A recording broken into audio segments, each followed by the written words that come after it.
Next we have exercise 20 and this is part A. There are other two parts. If A and B are in S, then prove that AB plus BA is also in S. But what is S and what are A and B? To know the meanings of these notations, you have to see this, which you will find in the previous exercise, exercise 19. F is a field of characteristic not equal to 2 and star is an adjoint on the matrix algebra Fn, general adjoint. Then S is the set of those matrices A in Fn such that A star is equal to A. And there is another set which you do not see here that will come in the other parts, that is K. It is the set of all matrices A in Fn such that A star is equal to minus A. So let us first solve part A and then we will see the other parts. So this is the solution to part A, pretty easy. So we want to show that this AB plus BA is in S. That means its star value should be equal to itself. So we start with the star of AB plus BA and then you apply the definition of an adjoint. So first of all, star gets distributed over this sum. So that way we get AB star plus BA star. And then star further gets inside the product. But the order changes. If you have A and B, now you will have B and A. So that way this becomes B star, A star, and this becomes A star, B star. And then in the next line, B star is equal to B and A star is equal to A. So this becomes BA and this becomes AB. But why? That is because A and B are in S. So A star is A and B star is B. Ideally, you should write the reason here within brackets that since A and B belong to S. Or you can start the solution by mentioning that. Since A and B belong to S, so A star is equal to A and B star is equal to B. Okay, you can start like that. But then you just have to change the order in which these two products appear. You write that as AB plus BA, which you can do because unlike matrix multiplication, matrix addition is commutative. So the star value of AB plus BA is AB plus BA itself, and that's why it belongs to S. Next, let us see part B. In part B, we have two matrices in K, A and B, and this time we have to prove that AB minus BA again belongs to K. There we had AB plus BA, here we have AB minus BA. So let's solve this. This time we start the solution properly. We write like this. Since A and B belong to K, we have A star equal to minus A and B star equal to minus B. And now we start with the star of AB minus BA. We have to prove that AB minus BA is in K. Note that we carefully write this difference as AB plus minus BA. The reason is that star distributes itself over addition of matrices but not over difference of matrices. Okay, you go back and see the definition of general adjoint. So that way we get AB star plus minus BA star. However, in the very next line, we have taken minus outside. Can we do this? You won't find this among the conditions in the definition of star. So that means we have to justify this line. But say for a moment that this is true. By some means we are able to do this.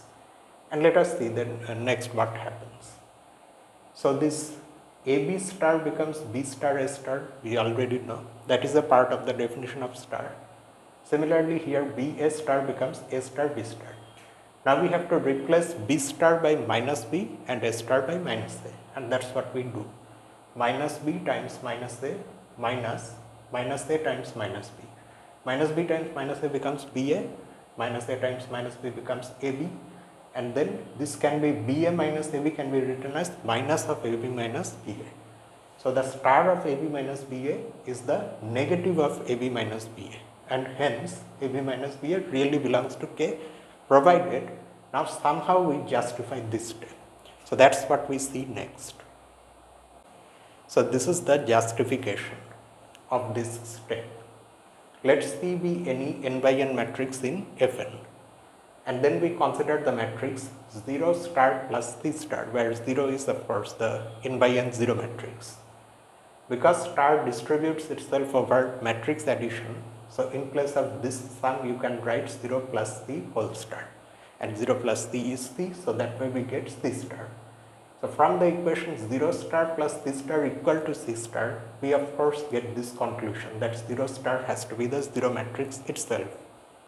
And then we consider C star plus minus C star. Again, just like this part, this becomes C plus minus C whole star.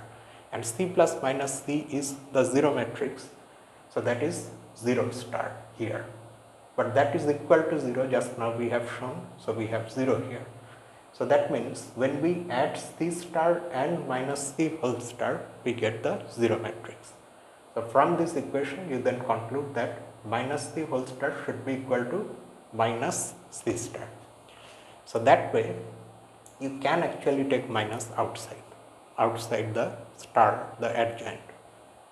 Although, if you had a general scalar here, lambda, then you cannot take, there is no guarantee that that will be equal to lambda times C star.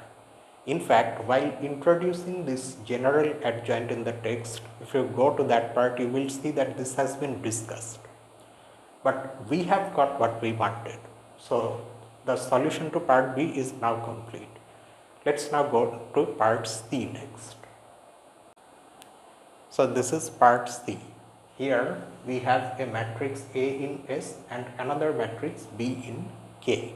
Then we have to prove that AB minus BA belongs to S this time and AB plus BA belongs to K. So let's solve this. So in this solution, we first show that AB minus BA belongs to S. And again, you can start the solution like part B by writing that because A belongs to S and B belongs to K, so A star is equal to A and B star is equal to minus B. I haven't done that, okay. And now, because of what we saw just now, we can straight away write this AB minus BA star as AB star minus BA star. Ideally, you should write one more line, but sometimes you can skip some lines. You have to strike the right balance between what to suppress and what to show. It's a bit difficult to say what you should do in a given situation, but experience will tell you what to do, okay. It's not that you just write one line and straight away you write the last line. It's not like that. Anyway, but we now have this. So this is again B star, A star, the order changes, and this one is A star, B star. And now B star is minus B because B is coming from K, and A star is just equal to A because A is coming from S. So we have minus B times A here, and here you have minus already is there, A times minus B. So this becomes minus BA and this becomes plus AB, which is just AB minus BA. So the star of AB minus BA is again AB minus BA, and that's why it belongs to S. And next we go for this one. So we then consider the star of AB plus BA. Again same thing, AB star plus BA star. And then this is B star A star, this one is A star B star. And then you replace B star with minus B and A star with A. So that way we get minus B times A plus A times minus B. So this time both these are coming with minuses. So you can take the minus outside and write BA plus AB, and then you can change the order. So in its place I have just simply written AB plus BA. So the star of AB plus BA is the negative of AB plus BA. So by the definition of K, AB plus BA belongs to K, and that completes the solution. See, sometimes it may, these things may feel like you are just manipulating some symbols, but when eventually one day we start learning quantum mechanics, all these things will come in one way or another. The state of a quantum system is some kind of vector in a complex Hilbert space. The observables are operators. I mean, I don't exactly know much about these things. I have heard these things. So these things are very interesting. And the values that those observables take, they are eigenvalues of those operators. Okay, so we will see how knowing algebra and functional analysis will finally enable us to study quantum mechanics. We will, of course, it's a long way when we go there, because we have simply just started physics recently with class 11 physics. But we will go there one day. Then all these things will be needed. So let me just end the video here itself, and there are of course more exercises after this that we will do next week on the same day. So see you next week with those things. Until then, this is me, Lucifer, from A Mathematical Room. Have a nice day.